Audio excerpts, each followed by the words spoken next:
सूरज बेटा, आकाश हमारा छोटा भाई है, कहीं कोई गलत फहमी। खैर, जो आंखों से देखा है मैंने, उसे गलतफहमी कैसे मान लूं? मैंने खुद देखा है आकाश को जबरदस्ती। अगर मैं टाइम पे नहीं पहुंचा होता ना डैड, तो पता नहीं क्या हो जाता आज। ये कौन सी गुड गर्ल है? क्या करने गई थी अकेले आकाश के साथ काउ शेड में? बोलो क्या करना था? वापस से अफेयर स्टार्ट करना था अपने एक्स के साथ? सपना, जागृति वहां अपनी मर्जी से नहीं गई थी, खुद नहीं गई थी। आकाश उसे जबरदस्ती घसीटते हुए लेकर गया था गौशाला में। कितना पिया हुआ था, कितने नशे में था, आप लोग सोच भी नहीं सकते। जबरदस्ती कर रहा था।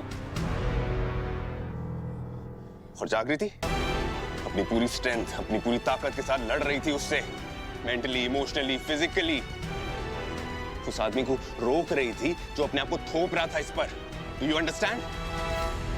अरे बट गलती तो जागृति की भी है ना। कुछ नहीं सुनना मुझे, कोई बकवास नहीं सुननी है सपना। कलंदी जी, जरा सपना को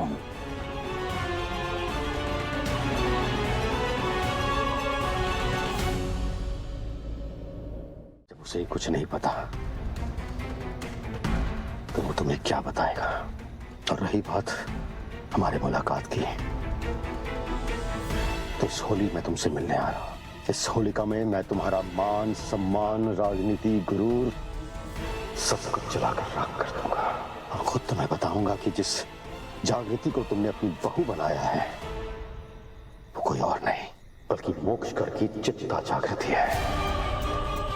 प्रेस और मीडिया के आगे जागृति को घर से निकालना तो दूर, तुम्हारा मुंह भी नहीं खुलेगा कालीकांत। खून का घूंट पीकर रह जाओगे तुम। और अगर फिर भी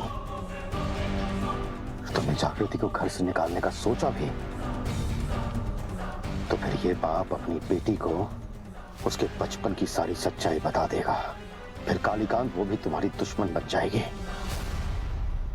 बर्बाद हो जाओगे तुम कालीकांत। जागृति, कुछ हुआ नहीं है, कुछ भी नहीं हुआ है। बस बस बस बोलने दो। मुझे लगता था कि तुम मुझसे नफरत करती, लेकिन आज जब वक्त आया तो तुम ही आए मुझे बचाने के लिए। Thank you so much. Come on, ऐसे कैसे कुछ होने देता अपनी वाइफ को?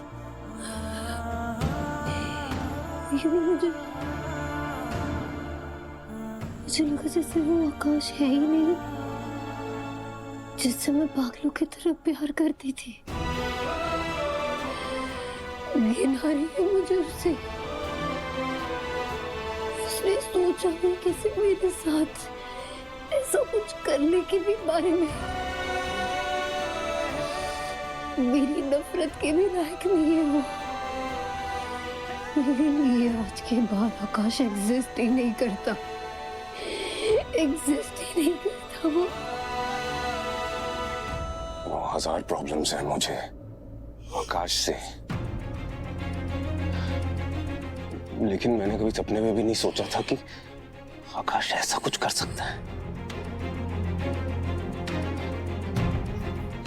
जब पहली बार उसने तुम्हें धोखा दिया था तभी माफ नहीं करना चाहिए था उसे। क्यों माफ किया? अगर तब उसे माफ नहीं करती तो तुम दोनों करीब नहीं आते और ये सब कुछ होता ही नहीं। तुम बस्ती वालों का भला करना चाहते थे, इसलिए तुमने मेरे साथ बुरा किया। ये बात समझ सकती हूँ मैं, और इसलिए मैं तुम्हें माफ करती हूँ। बता दो तुम्हें कि क्यों माफ किया था? नहीं, आई विश कि मैं तुम्हें बता सकती कि आकाश को मैंने माफ क्यों किया था, पर सॉरी सूरज, वो नहीं बता सकती तुम्हें। पता नहीं कैसे रिएक्ट करोगे, और चित्ता बस्ती के लोगों को धोखा नहीं दे सकती मैं। आकाश, सारे घर वाले जो बोल रहे हैं वो सच है क्या? बोलो ना आकाश।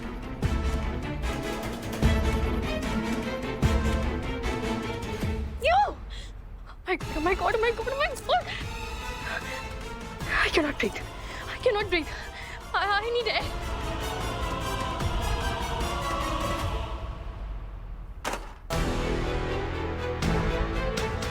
कल रात जो तूने किया है ना, उसके बाद तुझे भाई तो क्या, दुश्मन भी नहीं मान सकता मैं। अब जो मैं कहने वाला हूं ना, अपने कान और दिमाग खोलकर सुन। तेरी और जागृति की जो भी हिस्ट्री रही हो, लेकिन अब जागृति इस घर में मेरी वाइफ बन के रह रही है।